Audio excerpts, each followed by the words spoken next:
Hello everyone, welcome back to my YouTube channel. आज की class में हम लोग करने वाले हैं एमपी असिस्टेंट प्रोफेसर सोशियोलॉजी का एग्ज़ाम जो कि 2024 में हुआ था। तो उसके पेपर को सॉल्व करेंगे क्योंकि अभी अपकमिंग आपके एग्ज़ाम लगे हुए हैं एमपी असिस्टेंट प्रोफेसर का। तो आप लोग ये वाला पेपर सॉल्व करके जाएंगे तो आपको बहुत ही हेल्प मिलेगी और काफ़ी क्वेश्चन इसमें से आ भी जाएंगे।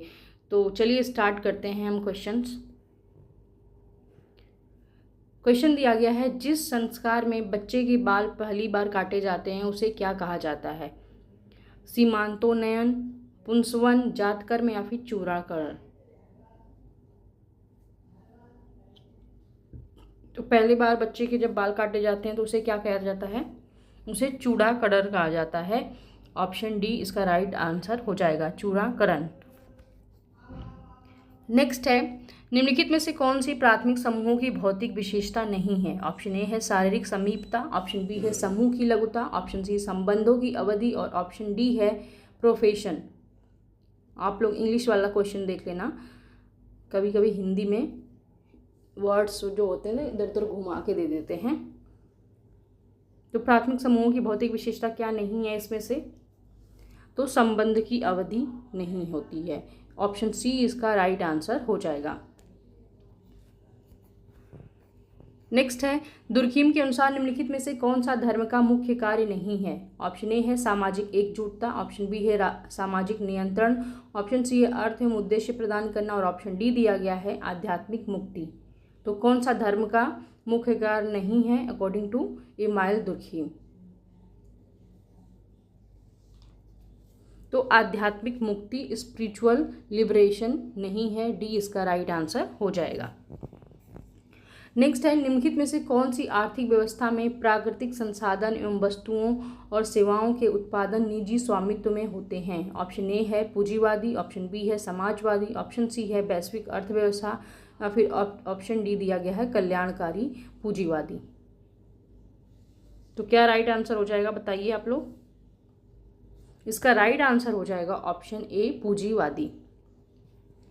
नेक्स्ट है, किसने बताया कि युगल समूह में सामाजिक अंतःक्रिया बड़े समूहों की तुलना में अधिक गहन होती है क्योंकि कोई भी सदस्य दूसरे का ध्यान किसी और के साथ साझा नहीं करते हैं? ऑप्शन ए है जॉर्ज सीमेल, ऑप्शन बी है C.H. कुले, ऑप्शन सी है W.G. समनर और ऑप्शन डी है R.K. मटन।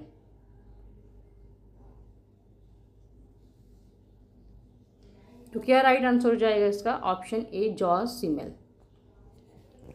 नेक्स्ट है, निम्नलिखित में से कौन सा समाजीकरण का एजेंट नहीं है? ऑप्शन ए है परिवार, ऑप्शन बी है विद्यालय, ऑप्शन सी सहकर्मी समूह और ऑप्शन डी है मौसम। तो पढ़ने से ही पता चल जाएगा आपका इसमें से कौन सा नहीं है। तो मौसम समाजीकरण का कोई एजेंट नहीं है, एजेंसी नहीं है। बाकी परिवार, विद्यालय, सहकर्मी समूह ये सब समाजीकरण के एजेंसियां होती हैं। और प्राथमिक समाजीकरण सबसे पहले किस में होता है? तो परिवार में होता है। अगला क्वेश्चन दिया गया है, शब्द क्या है डैश? शब्द का तात्पर्य आजीवन सामाजिक अनुभव से है जिसके द्वारा व्यक्ति अपनी मानवीय क्षमता विकसित करता है और संस्कृति सीखता है। ऑप्शन ए है सामाजिक अलगाव, ऑप्शन बी समाजीकरण, ऑप्शन सी है सात्मीकरण और ऑप्शन डी दिया गया है विकास, डेवलपमेंट। तो कौन सी प्रक्रिया है जिसके द्वारा व्यक्ति अपनी मानवीय क्षमता विकसित करता है और संस्कृति को सीखता है? तो ये सोशलाइजेशन प्रोसेस होता है, बी इसका राइट आंसर हो जाएगा समाजीकरण। नेक्स्ट है, स्वयं के विकास की प्रक्रिया में सामान्यीकृत अन्य की अवधारणा किसने दी है? ऑप्शन ए है C.H. कुले, ऑप्शन बी है G.H. मीड, ऑप्शन सी है सिगमंड फ्रायड और ऑप्शन डी है एविन गॉफमैन।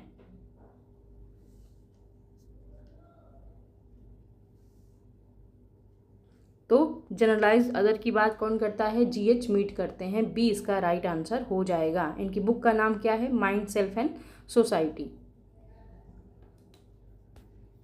नेक्स्ट है, निम्नलिखित में से कौन सा राधा कमल मुखर्जी द्वारा उल्लिखित सामाजिक पारिस्थितिकी के महत्वपूर्ण कार्य का हिस्सा नहीं है? ऑप्शन ए है अनुकूलन, ऑप्शन बी है एकीकृत संबंध, ऑप्शन सी है संतुलन को मापना और ऑप्शन डी दिया गया है प्रत्यक्षवाद। तो according to Radha Kamal Mukherjee, social ecology इनकी बुक का भी नाम है। और इनका कंसेप्ट भी है, तो आप लोग इसे ध्यान रखना। राइट आंसर क्या हो जाएगा? Option D, प्रत्यक्षवाद। पॉजिटिविज्म किसने दिया था? तो ऑगस्ट कॉम्टे ने दिया था, फादर ऑफ सोशियोलॉजी। नेक्स्ट है ब्लूमर ने पहचाना। ऑप्शन ए है प्रतीकात्मक अंतःक्रियावाद के 2 बुनियादी सिद्धांत को, प्रतीकात्मक अंतःक्रियावाद के 3 बुनियादी सिद्धांत को, प्रतीकात्मक अंतःक्रिया के 4 बुनियादी सिद्धांत को, या फिर ऑप्शन डी है प्रतीकात्मक अंतःक्रियावाद के 5 बुनियादी सिद्धांत को। तो ब्लूमर ने कितने सिद्धांत बताए हैं? तो प्रतीकात्मक अंतःक्रियावाद के उन्होंने 4 बुनियादी सिद्धांत बताए हैं। ऑप्शन सी इसका राइट आंसर हो जाएगा। जल्दी जल्दी क्वेश्चन को सॉल्व करेंगे क्योंकि आपके पास अभी समय कम है, तो आप लोग कम समय में अच्छी तैयारी कर सकते हैं और ज़्यादा से ज़्यादा क्वेश्चन को पढ़ सकते हैं। क्वेश्चन दिया गया है, एम.एन. श्रीनिवास ने सामाजिक संरचना की अवधारणा किससे सीखी? ए.आर. रेडक्लिफ ब्राउन से, जॉन बेन से, हर्बर्ट स्पेंसर से, इमाइल दुर्खीम से। तो किससे सीखी है? तो रेडक्लिफ ब्राउन से। ए इसका राइट आंसर हो जाएगा। PYQ हमें इसलिए करना चाहिए क्योंकि इससे हमें एक तो पेपर के बारे में एक फ्रेमवर्क पता चलता है और दूसरा इसमें से क्वेश्चंस भी आ जाते हैं, रिपीट हो जाते हैं, तो इसलिए आप लोग इसे ध्यान से तैयार कर लेना। नेक्स्ट क्वेश्चन देखते हैं। क्वेश्चन दिया गया है, 1930 में डॉक्टर अंबेडकर ने कौन सा महत्वपूर्ण आंदोलन शुरू किया है? ऑप्शन ए है दलित अधिकारों के लिए मंदिर प्रवेश सत्याग्रह, ऑप्शन बी पृथक निर्वाचन क्षेत्रों के लिए अभियान, ऑप्शन सी दिया गया है श्रम अधिकारों और सामाजिक न्याय की मांग, और ऑप्शन डी है अस्पृश्यता उन्मूलन के लिए हरिजन आंदोलन। तो 1930 में डॉक्टर अंबेडकर ने कौन सा आंदोलन शुरू किया था? तो उन्होंने दलित अधिकारों के लिए मंदिर में प्रवेश के लिए सत्याग्रह किया था। ए इसका राइट आंसर हो जाएगा। नेक्स्ट है, अतिरिक्त मूल्य है विशेष सामाजिक संबंध और प्रभुत्व का रूप। ऑप्शन बी है पूंजीपति द्वारा निवेश से अर्जित लाभ, ऑप्शन सी दिया गया है किसी पूंजीवादी उद्यम की कुल आय, और ऑप्शन डी है श्रमिकों को जीवन निर्वाह के स्तर से अधिक दी जाने वाली मजदूरी। तो अतिरिक्त मूल्य, सरप्लस वैल्यू, यह कंसेप्ट किसका है? कार्ल मार्क्स का है। तो इसका क्या मतलब होता है सरप्लस वैल्यू का? तो पूंजीपति द्वारा निवेश से अर्जित लाभ। ऑप्शन बी इसका राइट आंसर हो जाएगा। नेक्स्ट है, वैज्ञानिक शोध का प्रथम चरण क्या है? तो ये वाला क्वेश्चन तो बहुत इंपॉर्टेंट है, एग्जाम में बार बार पूछा जाता है चरण, और हर एग्जाम में पूछा जाता है। तो वैज्ञानिक शोध के जितने भी चरण हैं आप लोग उसको अच्छे से याद कर लेना। और ऑप्शन दिए गए इसमें प्रतिवेदन लेखन, ऑप्शन बी है शोध समस्या का स्पष्टीकरण, ऑप्शन सी है परिकल्पना, और ऑप्शन डी दिया गया है साहित्य की समीक्षा। तो प्रथम चरण क्या होता है? किसी भी शोध करने से पहले कौन सा चरण अपनाया जाता है? तो according to this right answer क्या हो जाएगा? Option C.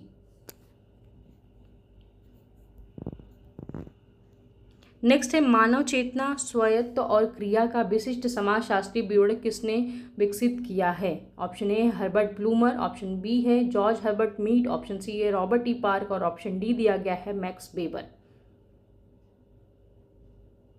Human consciousness, selfhood and action की बात कौन करता है? तो जॉर्ज हर्बर्ट मीड। बी इसका राइट आंसर हो जाएगा।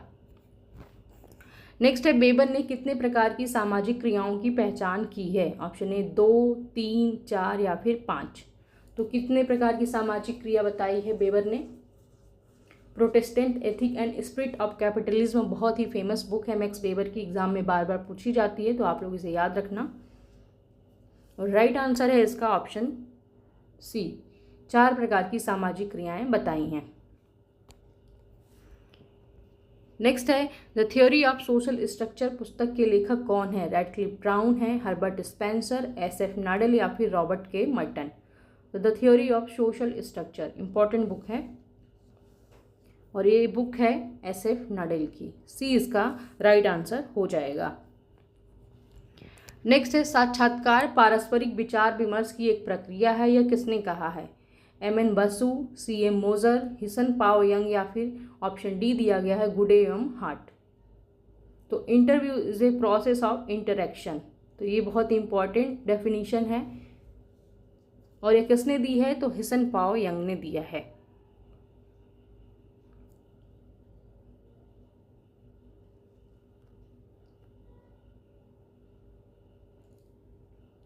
सी इसका राइट आंसर हो जाएगा। नेक्स्ट क्वेश्चन दिया गया, मजदूर मंजिल नामक मॉडल परियोजना का विकास किसने किया है? एसके डे ने, नेहरू ने, गांधी ने या फिर अंबेडकर ने? तो मजदूर मंजिल नया क्वेश्चन है, एसके डे ने किया है, ऑप्शन ए इसका राइट आंसर हो जाएगा। नेक्स्ट है, ग्रामीण एवं शहरी समुदायों के मध्य संबंध कहलाता है, क्या कहलाता है? ग्रामीणता, रूरलिटी, ग्रामीण नगरीय सातत्य, रूरल अर्बन कंटिन्यूम, नगरीयवाद अर्बेनिज्म, और ऑप्शन डी दिया गया है ग्रामीण नगरीय भेद, रूरल अर्बन डिस्टिंक्शन। तो ग्रामीण एवं शहरी संबंधों के समुदायों के मध्य जब संबंध होता है उसे क्या कहते हैं? तो रूरल अर्बन कंटिन्यूम कहते हैं। बी इसका राइट आंसर हो जाएगा, ग्रामीण नगरीय सातत्य। नेक्स्ट है, ग्रामीण समाजशास्त्र के अध्ययन के लिए कौन से महत्वपूर्ण क्षेत्र हैं? ऑप्शन ए है आदिवासी, वन और ग्रामीण लोगों का अध्ययन, ऑप्शन बी है भूमि एवं कृषि से संबंधित समस्याएं एवं संरचनाएं, ऑप्शन सी दिया गया है ग्रामीण जीवन पर प्रौद्योगिकी का प्रभाव, और ऑप्शन डी है झुग्गीवासियों द्वारा सामना की जाने वाली समस्याएं और चुनौतियां। तो राइट आंसर क्या हो जाएगा? ऑप्शन डी, 1, 2 और 3। नेक्स्ट है, निम्नलिखित में से कौन सा 1793 में ईस्ट इंडिया कंपनी द्वारा शुरू की गई स्थायी भूमि बंदोबस्त प्रणाली का प्रत्यक्ष परिणाम नहीं था? तो सबसे पहले तो यही क्वेश्चन बन गया कि 1793 में स्थायी बंदोबस्त प्रणाली आई थी और इसका क्या परिणाम हुआ था? ऑप्शन ए दिया गया, एक विशिष्ट किराएदार वर्ग का उदय हुआ, ऑप्शन बी है जमींदारों को भूस्वामियों के रूप में स्थापित करना, ऑप्शन सी है सीमांत एवं भूमिहीन किसानों के बीच अधिशेष भूमि वितरित करने के लिए भूमि सीमा लागू करना, और ऑप्शन डी दिया गया है आर्थिक असमानताओं को जन्म देने वाला एक विशिष्ट सामाजिक पदानुक्रम। तो इसका क्या परिणाम हुआ था स्थायी बंदोबस्त प्रणाली का? तो आर्थिक असमानताओं को जन्म देने वाला एक विशिष्ट सामाजिक पदानुक्रम, ऑप्शन डी इसका राइट आंसर हो जाएगा। नेक्स्ट है, ग्रामीण समाज में ग्राहक संरक्षक द्वैती संबंध का वर्णन करने के लिए जजमानी प्रणाली शब्द किसने गढ़ा? ऑप्शन ए है एमएन श्रीनिवास, ऑप्शन बी है एलपी विद्यार्थी, ऑप्शन सी है डीपी मुखर्जी, या फिर ऑप्शन डी दिया गया है विलियम वाइजर। तो जजमानी प्रणाली शब्द किसने गढ़ा था? तो इजी क्वेश्चन है, बहुत बार एग्जाम में पूछा गया है, विलियम वाइजर, ऑप्शन डी इसका राइट आंसर हो जाएगा।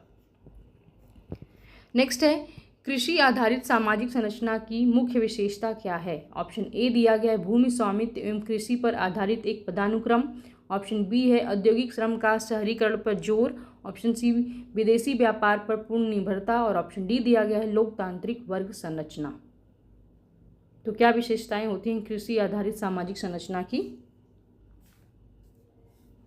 तो भूमि स्वामित्व एवं कृषि पर आधारित एक व्यवस्था होती है, ए इसका राइट आंसर हो जाएगा। नेक्स्ट है, निम्नलिखित में से कौन सा पंचायती राज प्रणाली का एक मुख्य कार्य है? ऑप्शन ए दिया गया है संसदीय चुनाव कराना, ऑप्शन बी है कानून और व्यवस्था बनाए रखना, ऑप्शन सी है ग्रामीण विकास एवं स्थानीय शासन, और ऑप्शन डी है रक्षा एवं राष्ट्रीय सुरक्षा। तो पंचायती राज प्रणाली का मुख्य कार्य क्या है? तो ग्रामीण विकास एवं स्थानीय शासन, ऑप्शन सी इसका राइट आंसर हो जाएगा।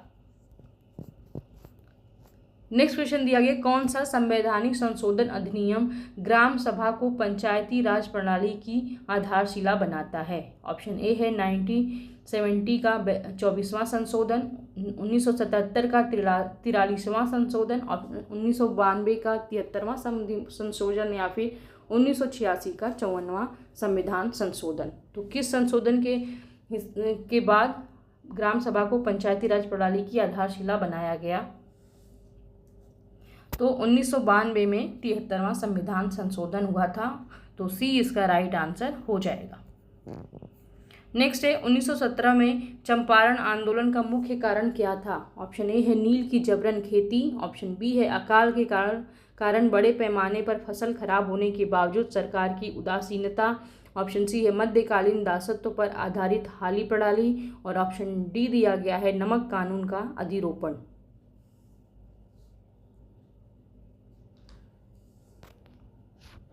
तो क्या हो जाएगा राइट आंसर? ऑप्शन बी, अकाल के कारण बड़े पैमाने पर फसल खराब होने के बावजूद सरकार की उदासीनता। नेक्स्ट है, स्तरीकृत नमूनाकरण दृष्टिकोण सबसे प्रभावी तब होता है जब 3 शर्तें पूरी होती हैं। इनमें से कौन सी शर्त गलत है? आप लोग यहाँ से क्वेश्चन देख लेना, मैं ऑप्शन दिखाती हूँ आपको। ऑप्शन दिया गया है स्तरों में परिवर्तनशीलता अधिकतम होती है। ऑप्शन बी है स्तरों में परिवर्तनशीलता न्यूनतम होती है। ऑप्शन सी दिया गया स्तरों में परिवर्तनशीलता स्थिर होती है। और ऑप्शन डी है वे चर जिन पर जनसंख्या स्तरीकृत होती है वांछित आश्रित चर के साथ दृढ़ता से सहसंबंधित होते हैं। तो एक बार क्वेश्चन और देख लो। राइट आंसर क्या हो जाएगा? ऑप्शन ए, स्तरों में परिवर्तनशीलता अधिकतम होती है। ए इसका राइट आंसर हो जाएगा। नेक्स्ट है, अंतर्वस्तु विश्लेषण संचार की प्रकट सामग्री के वस्तुनिष्ठ, व्यवस्थित और मात्रात्मक वर्णन के लिए एक शोध तकनीकी है। यह किसने कहा है? ऑप्शन ए दिया गया स्टोन एवं अन्य। ऑप्शन बी है वेरेल्सन। ऑप्शन सी है किप्पेडॉर्फ और ऑप्शन डी है कार्टराइट। तो इस क्वेश्चन के ऑप्शन में मुझे थोड़ा कन्फ्यूज़न है, मुझे इसका सही और सटीक आंसर नहीं मिला था। फिलहाल के लिए आप लोग वेरेल्सन लगा लीजिए, मैं आपको अपडेट कर दूंगी कमेंट बॉक्स में।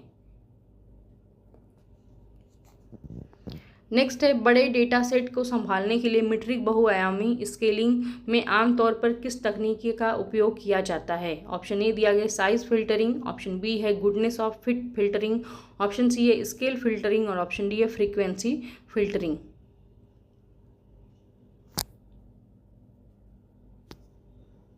तो राइट आंसर क्या हो जाएगा? Goodness of fit filtering, B इसका राइट आंसर हो जाएगा।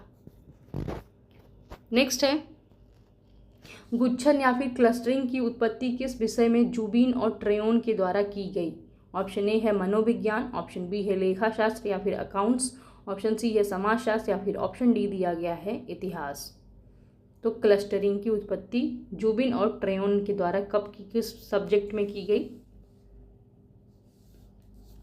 तो मनोविज्ञान, साइकोलॉजी। ऑप्शन ए इसका राइट आंसर हो जाएगा। अगला दिया गया है, सर्वेक्षण बटन की सबसे सस्ती और प्रभावी विधि कौन सी है? ऑप्शन ए है व्यक्तिगत साक्षात्कार। ऑप्शन बी समूह साक्षात्कार। ऑप्शन सी है टेलीफोनिक साक्षात्कार और ऑप्शन डी दिया गया है ईमेल सर्वेक्षण। तो क्या राइट आंसर हो जाएगा इसका? आप लोग बताओ। राइट आंसर है इसका ईमेल सर्वेक्षण, डी इसका सही उत्तर हो जाएगा। नेक्स्ट है, कौन सी सैंपल आकार के आवंटन का निर्णय लेने के लिए विधि नहीं है? ऑप्शन ए है असमान आवंटन। ऑप्शन बी है अनुपातिक आवंटन। ऑप्शन सी है नेमन आवंटन या फिर ऑप्शन डी दिया गया है अनुकूलतम आवंटन। तो क्या इसका राइट आंसर हो जाएगा? असमान आवंटन, अनइक्वल एलोकेशन। ए इसका राइट आंसर हो जाएगा। नेक्स्ट है, डैश में पूर्व निर्धारित प्रश्नों की सूची होती है जिसके उत्तर भरने के लिए उत्तरदाता से कहा जाता है। ऑप्शन ए अनुसूची, शेड्यूल। ऑप्शन बी है साक्षात्कार या फिर इंटरव्यू। ऑप्शन सी प्रश्नावली या क्वेश्चनायर। ऑप्शन डी है समूह चर्चा, ग्रुप डिस्कशन।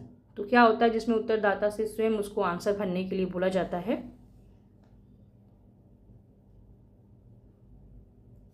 तो क्वेश्चनायर होता है जिसमें उत्तरदाता स्वयं आंसर भरता है। सी इसका राइट आंसर हो जाएगा। अगला है, विलियम फुट वाइट द्वारा किया गया अध्ययन street corner society the social structure of an Italian slum किसका उदाहरण है? ऑप्शन ए है गहन साक्षात्कार का। ऑप्शन बी है सहभागी अवलोकन का। ऑप्शन सी है सामाजिक सर्वेक्षण का या फिर ऑप्शन डी है गैर सहभागी अवलोकन का।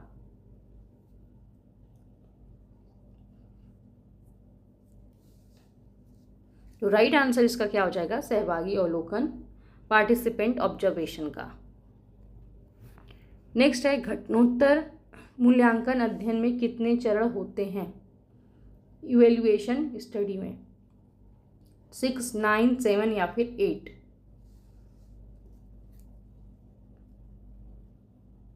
तो राइट आंसर इसका हो जाएगा ऑप्शन सी 7। नेक्स्ट है, सेकेंडरी डेटा के बारे में कौन सा कथन गलत है? ऑप्शन दिए गए हैं, यह विभिन्न वर्गों के बीच तुलना को सुगम बनाता है। ऑप्शन बी दिया गया पाठ्य रिपोर्ट की तुलना में अधिक स्थान घेरता है, ऑप्शन सी है यह आसान संदर्भ को सक्षम बनाता है, या फिर ऑप्शन डी दिया गया यह विश्लेषण और विवेचन को आसान बनाता है।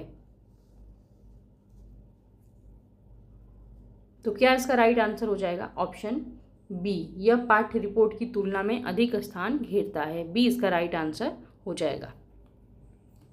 इंग्लिश में देख लेना आप लोग, जिसको भी देखना होगा। क्वेश्चन दिया गया है, मध्य प्रदेश में कुपोषण को दूर करने के लिए समर्पित राज्य स्तरीय मिशन का नाम क्या है?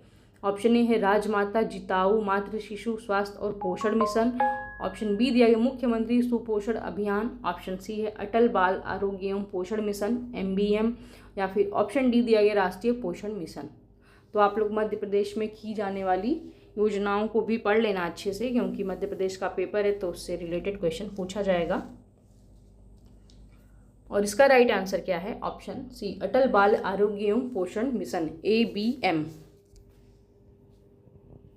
नेक्स्ट है, मध्य प्रदेश सरकार किस वर्ष तक सुपोषित मध्य प्रदेश के विजन को प्राप्त करने का लक्ष्य रखती है?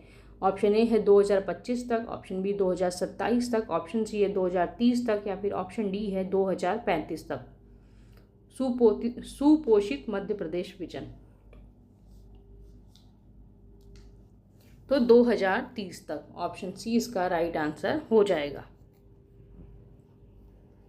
नेक्स्ट है, संयुक्त राष्ट्र की महासभा में पोषण के लिए संयुक्त राष्ट्र दशक 2016 से 2025 तक का दावा कब किया था?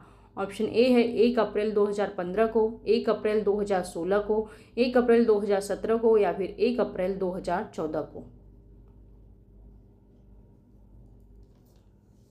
तो क्या हो जाएगा इसका राइट आंसर? ऑप्शन बी 1 अप्रैल 2016 को।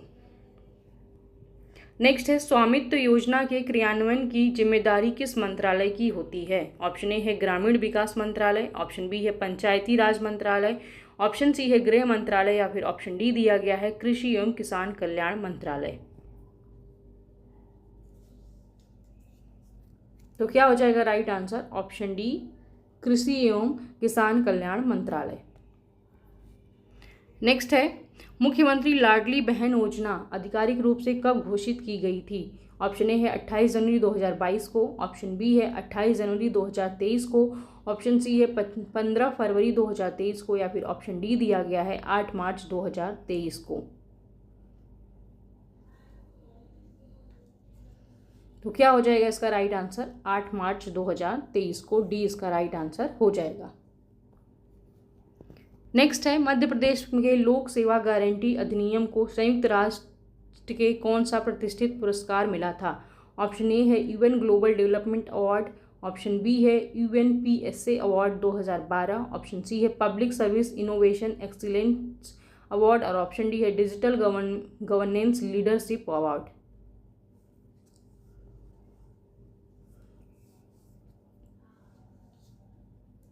तो क्या हो जाएगा इसका right answer? Option C public service innovation excellence award, option C इसका राइट आंसर हो जाएगा।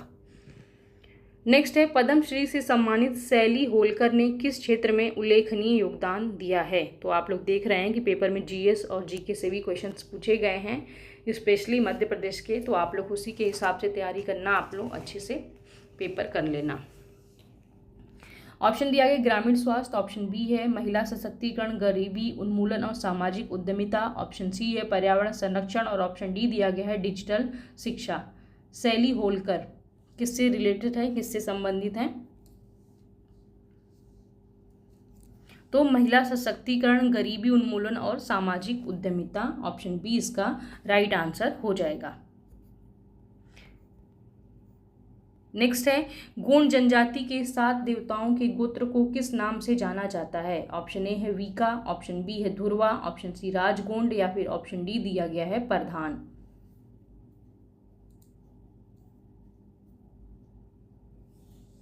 तो गोंड MP की जनजाति है, इसलिए उससे क्वेश्चन पूछा गया है। राइट आंसर क्या हो जाएगा? Option B Dhurwa. नेक्स्ट है, बैगा जनजाति के लारूकाज अनुष्ठान में फुलेरा किसे संदर्भित करता है? ऑप्शन ए है कलाई पर बांधा जाने वाला पवित्र धागा, ऑप्शन बी है बीमार व्यक्ति द्वारा बनाई गई बेल पत्तियों की गठरी, ऑप्शन सी है समारोह में प्रयुक्त एक विशेष लकड़ी का दंड, या फिर ऑप्शन डी दिया गया है देवी देवताओं का प्रतिनिधित्व करने वाली मिट्टी की मूर्ति।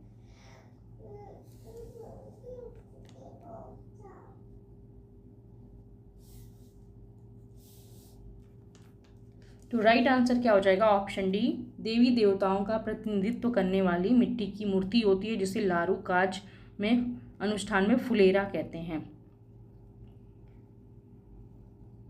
नेक्स्ट है, कौन विश्वास करता था कि बच्चा होने का निर्णय 3 चरों जोड़ों दंपतियों की प्राथमिकताएं, इसकी कीमत व्यवस्था तथा इसके संसाधनों का प्रकार है? ऑप्शन ए है जोसेफ स्पेंगलर, ऑप्शन बी है गुइलार्ड, ऑप्शन सी है किंग्सले डेविस और ऑप्शन डी दिया गया है आशीष बोस। तो क्या हो जाएगा इसका right answer? Option A Joseph Spengler. Next है, गर्भ का चिकित्सीय समापन अधिनियम PNDT बोलते हैं इसे, medical termination of pregnancy act 1971 में आया था। कब लागू हुआ था ये? 1 अप्रैल 1971, 1 अप्रैल 1972, 15 अप्रैल 1972 या फिर 15 दिसंबर 1971?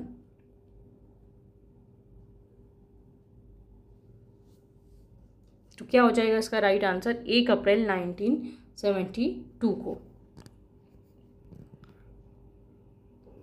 नेक्स्ट है, 1971 से 2021 तक भारत की जनसंख्या वृद्धि दर में क्या बदलाव आया है?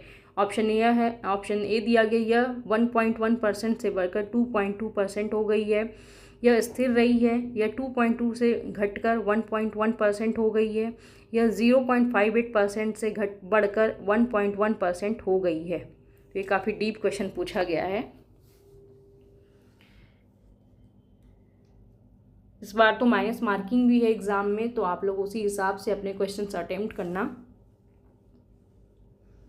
राइट आंसर क्या हो जाएगा? ये 2.2 से घटकर 1.1% हो गई है। नेक्स्ट है, भारतीय जनसंख्या नीति 2000 ने कितने सामाजिक आर्थिक लक्ष्यों की रूपरेखा बनाई है? 3, 6, 9 या फिर 12?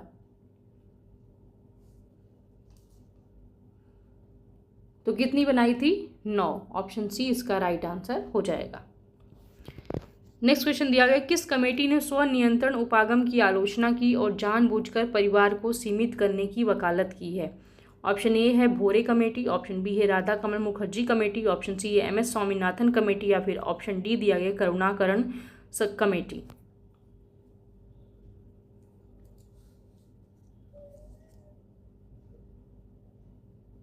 तो क्या हो जाएगा इसका right answer? Radha Kamal Mukherjee committee, B इसका सही उत्तर हो जाएगा। नेक्स्ट है, भारत में जनगणना ब्रिटिश भारतीय सरकार द्वारा 1867 टू 1872 के बीच प्रारंभ हुई और नियमित 10 वर्षीय या दशकीय जनगणना किस वर्ष से प्रारंभ हुई?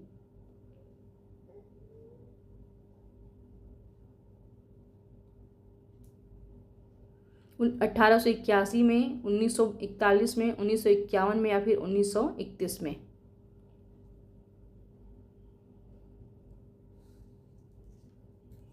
तो कब हुई थी? 1881 में भारत की पहली नियमित जनगणना हुई थी।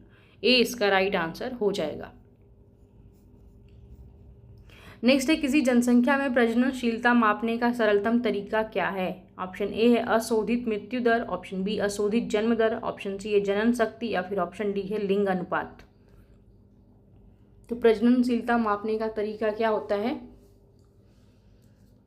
तो अशोधित जन्म दर, बी इसका राइट आंसर हो जाएगा।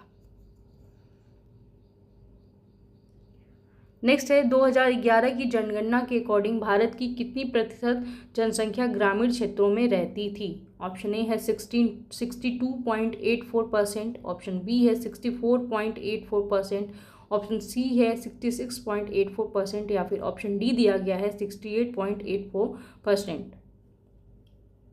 तो ग्रामीण जनसंख्या का प्रतिशत कितना है 2011 की जनगणना के अकॉर्डिंग?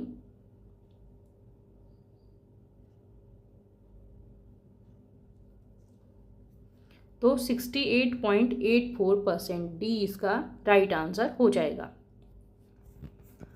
नेक्स्ट है, डेविस और ब्लैक ने प्रजनन क्षमता को सीधे प्रभावित करने वाले कारकों को क्या कहा है? ऑप्शन ए है पृष्ठभूमि कारक, ऑप्शन बी है निकटतम निर्धारक, ऑप्शन सी सामाजिक प्रभाव, या फिर ऑप्शन डी दिया गया है स्वास्थ्य की स्थिति।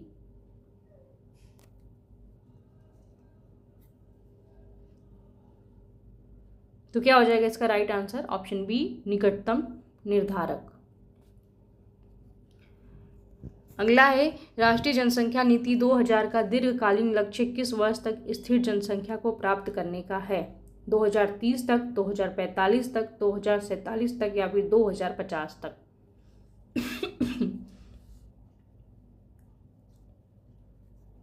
तो 2045 तक बी इसका राइट आंसर हो जाएगा। नेक्स्ट है, निम्नलिखित में से उस परिप्रेक्ष्य को पहचानिए जो हमें अपने जीवन में अवसरों और बाधाओं को देखने में मदद करता है। ऑप्शन ए है संघर्ष परिप्रेक्ष्य, ऑप्शन बी प्रकार्यात्मक परिप्रेक्ष्य, ऑप्शन सी है प्रतीकात्मक परिप्रेक्ष्य, या फिर ऑप्शन डी है समाजशास्त्रीय परिप्रेक्ष्य।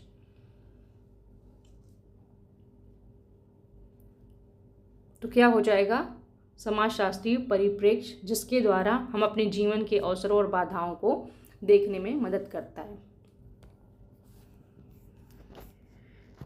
क्वेश्चन दिया गया है नेक्स्ट, डैश समाज के सदस्यों द्वारा निर्मित विचारों की अमूर्त दुनिया है, दूसरी ओर डैश समाज के सदस्यों द्वारा निर्मित मूर्त वस्तुएं हैं। ऑप्शन ए है भौतिक संस्कृति, अभौतिक संस्कृति, अभौतिक संस्कृति, भौतिक संस्कृति, प्रतीकात्मक संस्कृति, सामाजिक संस्कृति, या फिर ऑप्शन डी है पारंपरिक संस्कृति, आधुनिक संस्कृति।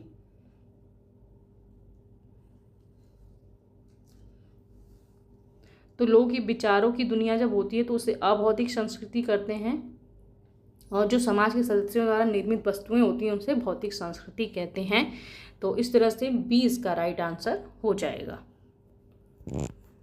नेक्स्ट है, निम्नलिखित में से किसको मानदंडों के प्रकार के रूप में वर्गीकृत नहीं किया जा सकता है? ऑप्शन लोक रीतियाँ लोकाचार, ऑप्शन बी है प्रथा नैतिकता एवं धर्म, ऑप्शन सी है फैशन एवं धुन, ऑप्शन डी दिया गया है विश्वास प्रवृत्ति एवं आदतें।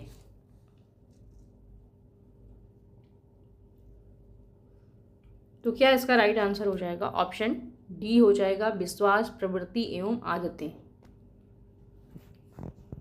नेक्स्ट है, what is sociology and introduction to the discipline and profession, पुस्तक के लेखक कौन है? तो देखिए, व्हाट इज सोशियोलॉजी हम ज़्यादातर पढ़ते हैं, पूरी बुक का नाम ये है। कभी कभी पूरी बुक का नाम भी पूछ लेता है तो हम उस समय कंफ्यूज हो जाते हैं, तो आप लोग इसे याद कर लेना। एलेक्स इंक्लेस, थॉमस ग्लैडविन, ऑप्शन सी है पीटर बर्जर, या फिर ऑप्शन डी दिया गया है सी राइट मिल्स। तो व्हाट इज सोशियोलॉजी बुक किसकी है? तो एलेक्स इंक्लेस की है, ए इसका राइट आंसर हो जाएगा। नेक्स्ट क्वेश्चन दिया गया है, समाजशास्त्र को संस्थाओं के विज्ञान के रूप में परिभाषित किया जा सकता है, यह कथन निम्नलिखित में से किसका है? ऑप्शन ए है मैक्स वेबर का, ऑप्शन बी है मैकाइवर एवं पेज का, ऑप्शन सी एमाइल दुर्किम का, या फिर ऑप्शन डी है एंथनी गिडेंस का। तो समाजशास्त्र को संस्थाओं के विज्ञान के रूप में कौन देखता है? तो एमाइल दुर्किम देखते हैं, ऑप्शन सी इसका राइट आंसर हो जाएगा। अगला क्वेश्चन दिया गया, समुदाय का मुख्य आधार है। ऑप्शन ए है भूभाग, ऑप्शन बी सामुदायिक भावना, ऑप्शन सी है भूभाग और सामुदायिक भावना दोनों, या फिर ऑप्शन डी दिया गया उपरोक्त में से कोई भी नहीं। तो समुदाय का मुख्य आधार क्या होता है? तो भूभाग और सामुदायिक भावनाएं दोनों ही पाई जाती हैं समुदाय के मुख्य आधार के रूप में। सी इसका राइट आंसर हो जाएगा। नेक्स्ट है, निम्नलिखित में से किसे अर्जित परिस्थिति के रूप में वर्गीकृत किया जाएगा? लिंग, आयु, जाति और वैवाहिक साथी। अर्जित परिस्थिति कौन सा होता है? इसमें से क्या है अर्जित परिस्थिति? तो वैवाहिक साथी से हम लोग अर्जित करते हैं, बाकी लिंग, आयु, जाति तो हमें पहले से जन्म से ही प्रदत्त होती है। तो डी इसका राइट आंसर हो जाएगा। नेक्स्ट क्वेश्चन दिया, किसी विशिष्ट परिस्थिति से संबंधित विभिन्न भूमिकाओं को जब संयुक्त किया जाता है तो उसे डैश के रूप में जाना जाता है? भूमिका पुंज, परिस्थिति पुंज, विविध भूमिकाओं, या फिर भूमिका संघर्ष के रूप में। तो यह क्वेश्चन भी बहुत कंफ्यूज करता है, आप लोग इसे ध्यान से करना। तो इसे क्या कहते हैं? भूमिका पुंज, रोल सेट। रोल सेट का कंसेप्ट किसने दिया था? तो आर के मर्टन ने दिया था।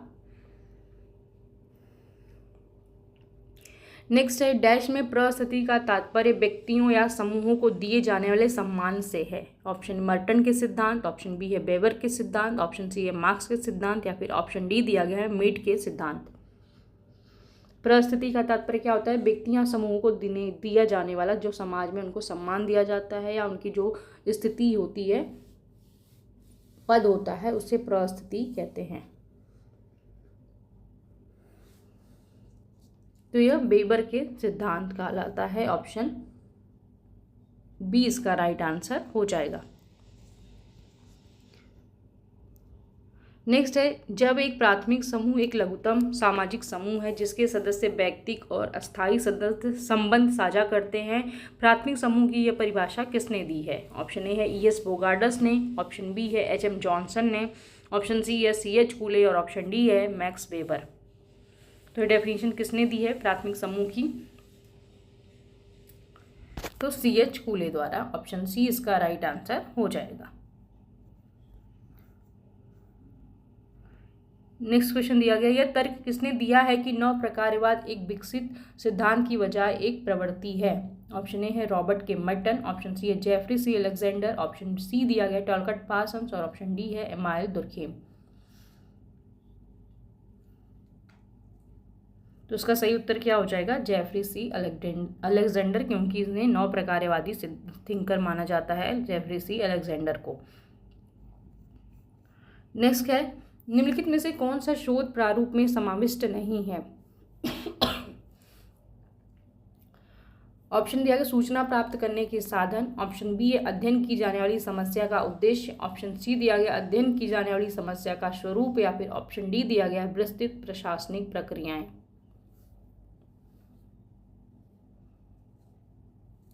तो सही उत्तर क्या हो जाएगा? ऑप्शन डी विस्तृत प्रशासनिक प्रक्रियाएं, डी।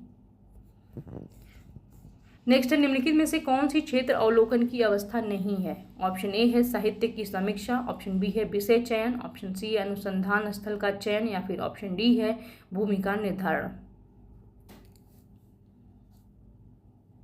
तो राइट आंसर क्या हो जाएगा? साहित्य की समीक्षा या अवलोकन की अवस्था नहीं होती है, ए इसका राइट आंसर हो जाएगा। नेक्स्ट है नव प्रकारवाद की अवधारणा किसने दी है? ऑप्शन ए है रॉबर्ट के मर्टन ने, ऑप्शन बी जेफरी अलेक्जेंडर ने, ऑप्शन सी है किंग्सले डेविस ने, या फिर ऑप्शन डी है टॉलकाट पार्सन्स ने। तो नव प्रकारवाद की अवधारणा किसने दी है? तो जेफरी सी अलेक्जेंडर ने, बी इसका राइट आंसर हो जाएगा। नेक्स्ट है असहभागी अवलोकन का प्रयोग भारत में अधिकतर किसने किया है? LP विद्यार्थी ने, MN श्रीनिवास ने, IP देसाई ने, या फिर डेविड हार्डीमैन ने।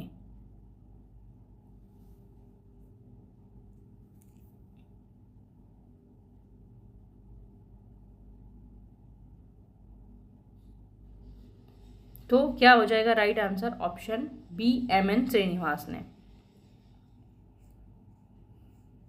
नेक्स्ट है अपराध एक है, क्या है? सामाजिक व्यवहार होता है, अनुमोदित व्यवहार होता है, असामाजिक व्यवहार होता है, या फिर सामूहिक व्यवहार होता है। तो अपराध क्या होता है? तो यह एक एंटी सोशल बिहेवियर या असामाजिक व्यवहार होता है। ऑप्शन सी इसका राइट आंसर हो जाएगा। नेक्स्ट है इनमें से कौन सी विशेषता नौ प्रकारवाद की नहीं है? ऑप्शन ए दिया गया ये एक आयामी समाजशास्त्र, ऑप्शन बी है क्रिया वैकल्पिक है, ऑप्शन सी दिया गया प्रकारवाद का पुनर्निर्माण, और ऑप्शन डी है उत्तर प्रत्यक्षवादी।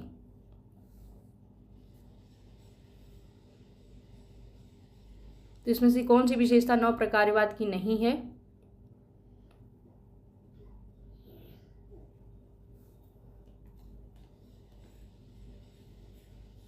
तो राइट आंसर क्या हो जाएगा? ऑप्शन ए एक आयामी समाजशास्त्र।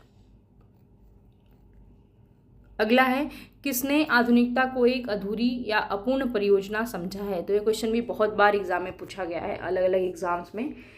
ऑप्शन दिया गया जैक्स डेरिडा, ऑप्शन बी है एंथनी गिडेन, ऑप्शन सी है रॉबर्ट के मर्टन, और ऑप्शन डी है जे हैबरमास। तो क्या हो जाएगा right answer? Option D, J Habermas ने कहा है कि आधुनिकता एक अधूरी परियोजना है, modernity as an unfinished project. Next है और आज का ये लास्ट क्वेश्चन भी है, नौ प्रकारवाद का सिद्धांत किसके क्रिया सिद्धांत का संशोधित स्वरूप है? तो नौ प्रकारवाद से आप लोगों ने देखा 4 या 5 क्वेश्चन पूछा गया है। ऑप्शन ए दिया गया टॉलकट पार्सन्स, ऑप्शन बी है G.H. मीड, ऑप्शन सी है मैक्स वेबर, ऑप्शन डी है विल्फ्रेड परेटो। तो नौ प्रकारवाद का सिद्धांत किसका संशोधित स्वरूप है? तो प्रकारवाद का संशोधित स्वरूप है, और प्रकारवाद का सबसे ज़्यादा समर्थन कौन करता है? तो टॉलकट पार्सन्स करते हैं। ऑप्शन ए इसका राइट आंसर हो जाएगा। ओके फ्रेंड्स, तो आज हम 75 क्वेश्चंस करते हैं, बाकी बचे हुए क्वेश्चन को हम लोग नेक्स्ट वीडियो में लाएंगे। अभी 75 क्वेश्चन और बचे हैं, क्योंकि इस पेपर में 150 क्वेश्चन पूछे जाते हैं। तो आप लोग इस वीडियो को देख लेना अच्छे से और क्वेश्चंस को अच्छे से तैयार कर लेना है।